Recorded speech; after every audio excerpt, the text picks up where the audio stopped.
Sharada Gudimetla YouTube ఛానల్కి స్వాగతం సుస్వాగతం. ఈరోజు నేను ఇప్పుడు పొన్నగంటి కూరతోటి పచ్చడి ఎలా చేయాలో మీకు చూపిస్తాను.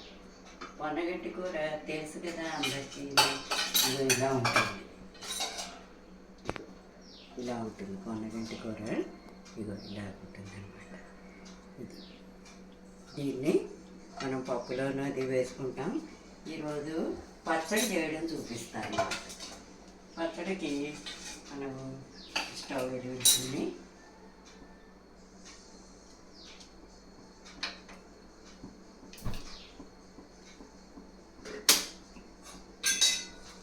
కొద్దిగా నూనె వేసుకోవాలి.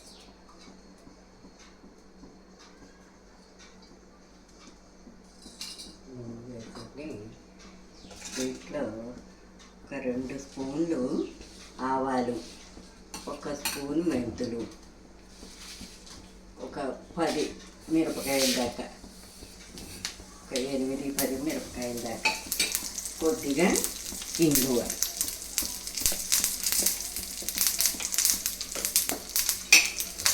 కొద్దిగా ఇంగువ. ఇదిగోను పోపు వేసుకోవాలి.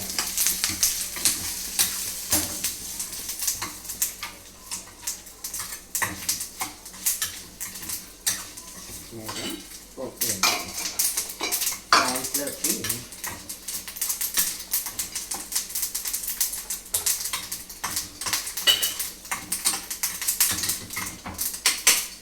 పోపు వేసింది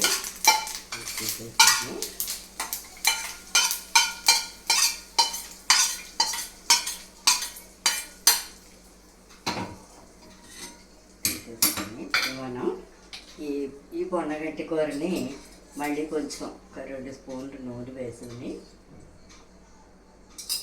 ఈ పొన్నగంటి కూరని మన గోంగూర అవి మగ్గబెట్టుకుంటాము, అలాగే మగ్గించేసుకోవాలి.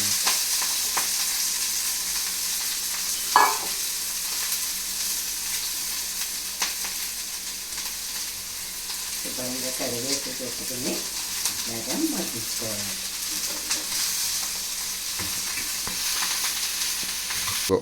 ఇప్పుడు ఇది మగ్గిందండి. దీంట్లోకి కొద్దిగా చింతపండు, అలాగే కొద్దిగా నూపిండి. ఏ పచ్చళ్ళు అయినా కొంచెం ఒక చెంచాడు నూపిండి వేసుకుంటే చాలా బాగుంటుంది ఆ పచ్చడి. అలాగే కొద్దిగా కొత్తిమీర, తగినంత సాల్ట్.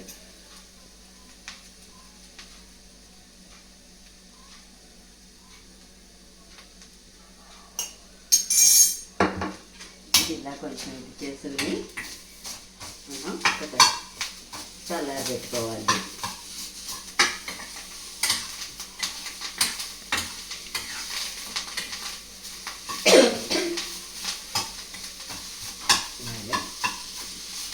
మగ్గిపోయింది కదా. ఇది పొన్నగంటి కూర కళ్ళకి చాలా మంచిది.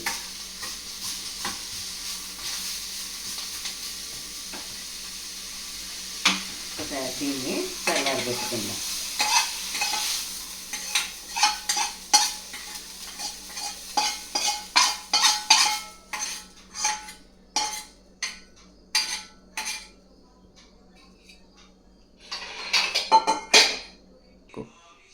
ఇవన్నీ చల్లారింది.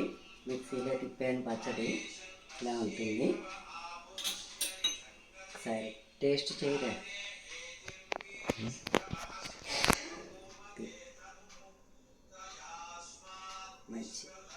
మంచి అరోమాతో మంచి బాగుందండి. చాలా గుమగుమలాడుతూ పొన్నగంటి కూర పచ్చడి. నా వీడియో నచ్చినట్టయితే లైక్ చేయండి, సబ్స్క్రైబ్ చేయండి, బెల్ ఐకాన్ నొక్కండి. మరిన్ని వీడియోతో మేము ముందుకు వస్తాం.